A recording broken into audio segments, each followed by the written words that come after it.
I came to Ridgepine to disappear.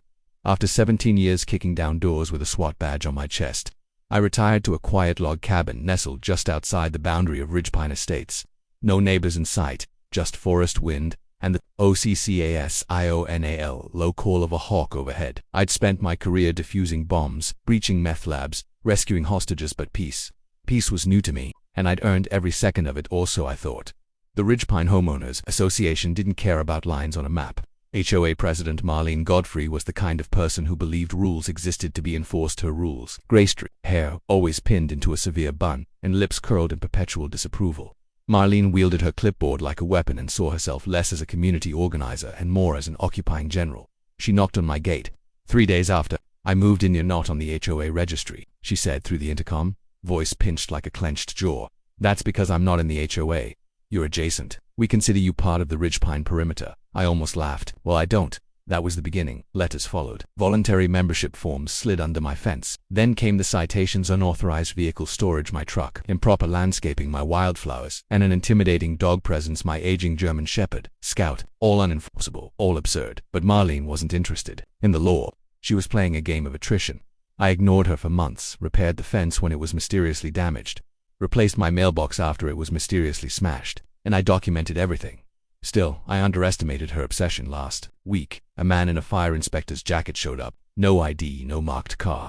Claimed he was doing a safety review of my woodpile. Scout growled at him until he left. I checked with the county. No one by that name worked in fire services. That's when I knew Marlene had crossed a line. So I made a few calls. 2 days later, my old unit arrived. 6 of the best operators I'd ever worked with. Reyes, our team leader, still sharp as ever, brought the boys up under the pretense of a fishing trip. We grilled steaks, told old war stories, but under it all, we were prepping. We set up infrared cameras, placed motion sensors in the woods, checked sightlines and mapped entry points, not because we expected war, but because Marlene was playing with fire, and if she tried to burn me, I intended to be fireproof. I didn't expect her to act so soon. The break-in happened on a Wednesday, just after dusk. I was inside chopping onions for stew when Scout perked up. 3 short growls, the signal we'd trained for. I glanced at the screen in the pantry where our cameras fed into a live grid. 3 black SUVs, unmarked, moving slowly up my private road. 7 figures exited.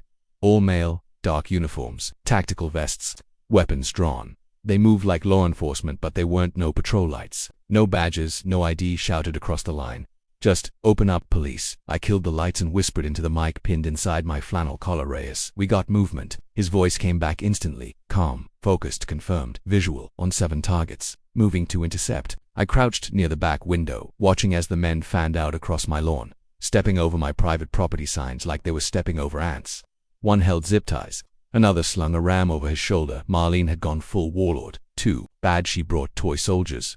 From the forest, shadows moved. 5 of my brothers, real operators, melted through the dark like wraiths. The fake cops didn't see it coming. In 10 seconds, the cabin's floodlights blazed on, revealing the scene in brutal clarity. The intruders froze, caught mid-step. Then came the roar on the ground. Now it was Reyes' voice, amplified and commanding. One of the fakes bolted toward the woods. Bad idea. He was tackled so hard he bounced. Another tried to raise his weapon. A well-placed beanbag round dropped him to the dirt with a whimper. I stepped outside, shotgun cradled in my arms, and watched the rest of them squirm under boot and cuff. One of them, a lanky guy with fear in his eyes, looked up and stammered, "We thought this was just an HOA enforcement." "No," I said, stepping closer, "this was a felony. And you're on camera." He looked around, realizing for the first time the blinking red lights tucked into the trees. Behind me, Scout barked once. Sharp, final. The night fell, quiet, and I smiled, because this wasn't the end. It was just the start. The men were zip-tied on the gravel, faces pressed to dirt and pine needles. Flashlights from my team swept their gear. Cheap knockoff vests, plastic radio earpieces, and prop-grade sidearms with orange tips hastily blacked out. One of the guys even wore sneakers. This wasn't a raid. It was a bad reenactment. But the intentions behind it were real and criminal. Reyes stood over the ringleader, boots planted wide. "Who sent you?" The man, early 40s, with a buzz and sweat streaking down his temple, hesitated. "We were contracted by Ridgepine HOA," named Reyes snapped. He looked like he might cry. "Marlene Godfrey." I didn't flinch. Of course it was Marlene. The woman didn't understand boundaries, physical or legal. Reyes glanced at me. "She hired them to intimidate, or to abduct?" "Don't know," I said. "But with zip ties and no ID, doesn't matter. We collected their gear, tagged and photographed every item, body cams running the whole time. These weren't just random tough guys. Someone had coached them. They used real entry callouts, moved in formation, and carried makeshift warrants, documents with HOA letterheads, forged signatures, and laughably incorrect legal language. I stared down at the paper, jaw tight. They thought this would scare me. Some people mistake silence for weakness, Reyes said. You gave her rope. She tied her own noose. I radioed the sheriff. It was nearly 1 a.m. when Sheriff Duvall rolled up, lights flashing low. To avoid spooking the wildlife, he stepped out of his cruiser with a quiet sigh and tipped his hat. Had a feeling I'd get a call like this sooner or later.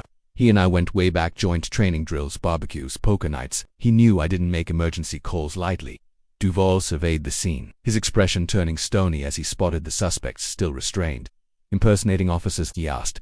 Badly, I replied. They never identified themselves properly.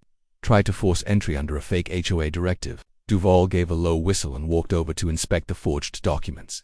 This is felony level stupid, he muttered. He had his deputies load the intruders into 2 cruisers before they left. Duvall pulled me aside. You got them cold? No doubt. Surveillance footage. Every angle, audio too. I'll hand it over. He nodded, then lowered his voice. You sure you want to press this all the way? Might make you a target with the rest of the HOA. I didn't pick this fight, I said flatly, but I'll finish it. Duvall looked me in the eyes, then smiled grimly. I'll get the paperwork moving. The night quieted again after the cruisers disappeared down the road. The cabin lights flicked back on. Scout curled up by the fire like nothing had happened. Reyes stayed behind as the rest of the team packed up. You're not just dealing with a control freak, he said, arms folded across his chest. This was premeditated, coordinated. She escalated it from harassment to felony conspiracy, I said. That changes everything. She lawyer up, played dumb, claimed she had no idea those men weren't real cops. I looked out into the trees, where the fake officers had crept in just hours ago. The wind shifted, rustling through pine needles like distant whispers. She'll say a lot of things, I murmured, but I'm not interested in her words anymore. Reyes gave a knowing nod. So what's next? I turned toward the cabin. Inside, a steel case sat on my desk, already half filled with documentation, fines I never owed, letters I never answered, photos of the inspector she sent. Now I go public, I said. Let Ridgepine see who's really running their show. Reyes grinned. You always did have a flair for righteous vengeance. Not vengeance, I replied. Accountability. The next morning I sent the footage to Sheriff Duvall, local news outlets, and a private attorney I trusted. By noon, I was sitting on my porch with coffee in hand as headlines broke online. Breaking: Ridgepine HOA president linked to fake police raid on private property. Exclusive footage shows armed men in unmarked uniforms attempting entry without warrant. The story exploded across social media. Locals flooded the HOA's website demanding answers. Board members panicked. Marlena's silence so far was cornered and the wolves were finally at her door. I took another sip of coffee. The real battle hadn't even begun. By the time the sun had set on the second day, Marlene's fortress was already cracking.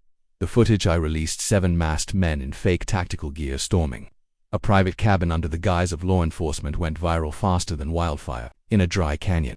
It didn't take long for Ridgepine's residents to connect the dots. Their HOA dues, their board president, their neighborhood watch program, it was all tied to this debacle. Marlene hadn't made a statement. She'd gone dark. But the silence only amplified the outrage. The Ridgepine community forum lit up. Comments poured in like a tsunami. She used OUR money to fund this insanity. Why aren't the rest of the board members saying anything? Wait, wasn't she pushing to expand jurisdiction beyond the HOA last month? And then came the leaks. An anonymous insider later revealed to be the HOA's own treasurer published payment records showing large transfers to a company called Blue Templar Solutions. No one had heard of them. A quick search showed number, business license, no registered office, just a PO box and a disconnected number. I forwarded the findings to Sheriff Duvall within hours. A judge issued a warrant for Marlene's arrest. I was stacking firewood when the sheriff's cruiser pulled into my drive again. Duvall stepped out, a grim smile beneath his mustache. She tried to claim it was all a misunderstanding, he said. Said she hired a security consultant to investigate alleged violations on your property, with tactical gear and zip ties. I asked, incredulous. Judge didn't buy it either. She's being held without bail. Conspiracy, impersonating law enforcement, misappropriation of funds. The list's still growing. I nodded slowly, the reality settling in. What about the board? Cracking fast. One's already flipped, claims Marlene threatened to ruin anyone who questioned her leadership. We'll get depositions by week's end. The sheriff hesitated, then added, You've stirred up a hornet's nest. The whole town's watching now.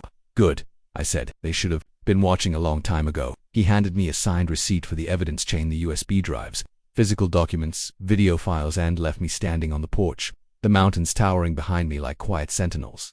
That night, the local paper ran the headline in Bold red, HOA president arrested in paramilitary raid. CNDL. My phone buzzed non-stop with reporters, neighbors and old colleagues.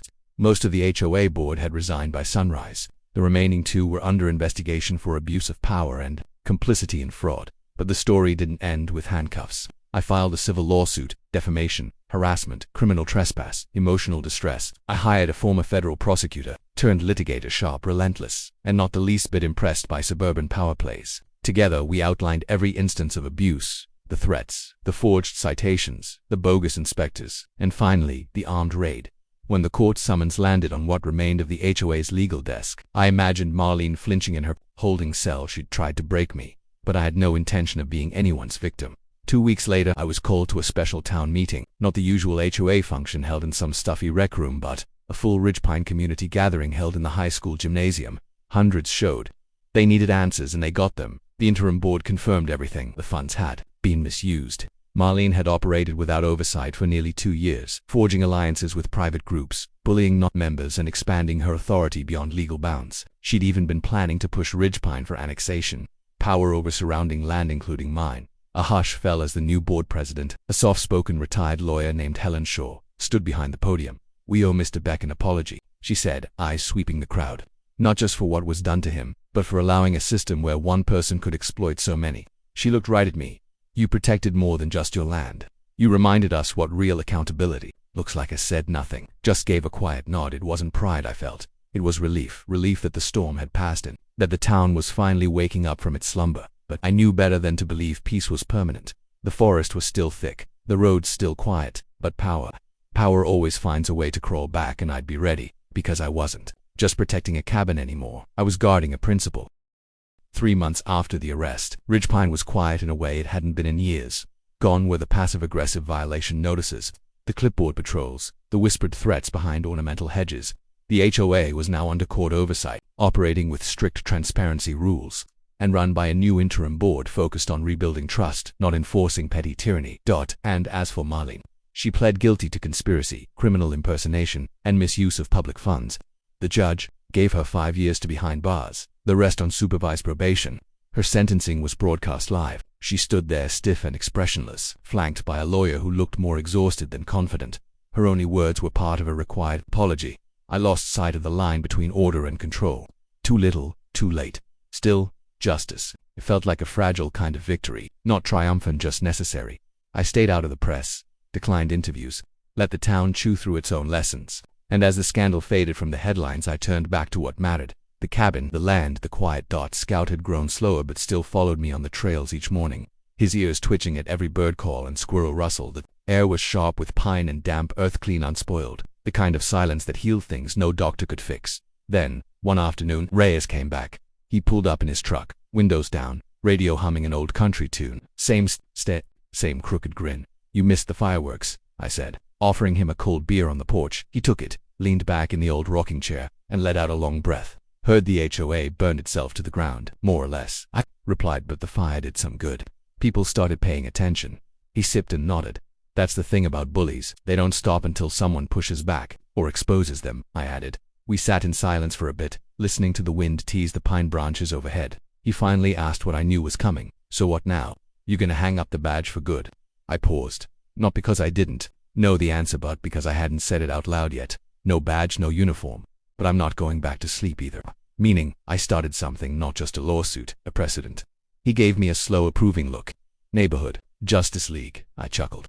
"Nothing that dramatic, but I've been helping other homeowners, folks who've been pushed around, fined into silence, bullied by these little paper dictators. People don't know their rights. They think HOA boards are untouchable." Reyes grinned.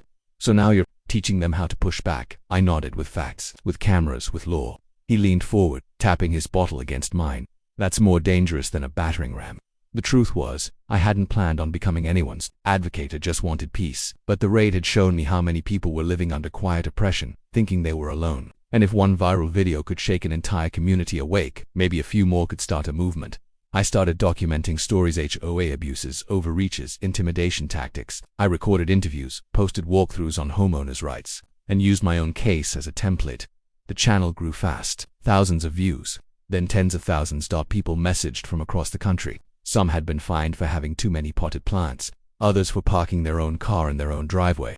One woman had her therapy dog banned from her condo because the board president didn't like its eyes. Same disease, different uniforms. And every time someone pushed back and won, we posted the story. Ridge pine became a symbol not of failure, but of resistance. As autumn settled in and the leaves turned gold, I stood at the edge of my porch one evening, Scout at my side, watching the wind stir the trees like waves. The cabin glowed behind me, warm and alive. The world was still full of petty tyrants, but now people were watching. And me, I had no rank, no badge, no office, just resolve, and a porch light that never flickered.